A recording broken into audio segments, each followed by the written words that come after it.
Hello everyone, welcome back to my channel Ramya life and living. అందరూ ఎలా ఉన్నారు? నేనైతే చాలా బాగున్నాను. సో ఇవాల్టి వీడియో వచ్చేసి మా ఇంట్లో రాఖీ సెలబ్రేషన్స్ అనేవి ఎలా జరిగాయో ఎండ్ వరకు చూడండి. ఎందుకంటే మా కన్నయ్య అస్సలు రాఖీ కట్టించుకోలేదన్నమాట. వాడికి రాఖీ కట్టడం కోసం ఇవన్నీ సెట్ చేశాను. నేను ఇద్దరికి కొత్త డ్రెస్ వేసి ఇద్దరిని బాగా మంచిగా రెడీ చేయించాను అనమాట. రెడీ అవ్వడం మాత్రం బాగానే అయ్యాడు. బట్ రాఖీ కడుతుంటే పాపం వాళ్ళ అక్కతో అస్సలు కట్టించుకోలేదు. వాడికి ఇవన్నీ చికాకు అనమాట. రాఖీ కడుతుంటే తీసి అవతల పడేశాడనమాట. సో చాలా చాలా ట్రై చేశాను కట్టించడానికి, బట్ అస్సలు కట్టించుకోలేదు. ఇంకా మామూలుగా అలా పెట్టేసి వీడియో అయితే తీసానమాట.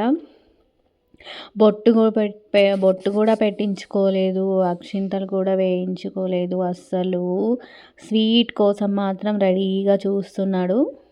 సో మా రాఖీ సెలబ్రేషన్స్ అయితే ఇలా జరిగాయి. మీ ఇంట్లో రాఖీ సెలబ్రేషన్స్ ఎలా జరిగాయి మన కామెంట్ బాక్స్లో కామెంట్ చేయండి. చూసారా వాళ్ళ అక్కని ఎలా నెట్టేస్తున్నాడో. స్వీట్ మాత్రం తీసుకొని మంచిగానే తిన్నాడనమాట. ఇంకేం చేస్తాం, మా పాప ఇంకా వాళ్ళ డాడీకి రాఖీ కట్టిందనమాట. సో ఇదేనండి ఇవాళ వీడియో. ఇవే మా రాఖీ సెలబ్రేషన్స్. నేను వాళ్ళ అక్కకి డ్రెస్ కూడా తీసుకొచ్చానమాట. డ్రెస్ పెట్టరా అన్నా కూడా డ్రెస్ కూడా పెట్టలేదన్నమాట. సో వాళ్ళ డాడీతోనే డ్రెస్ కూడా పెట్టించాను. సో వీడియో నచ్చితే ఖచ్చితంగా లైక్ చేయండి, షేర్ చేయండి అండ్ నా ఛానల్ని సబ్స్క్రైబ్ చేసుకోండి. Thank you, bye bye.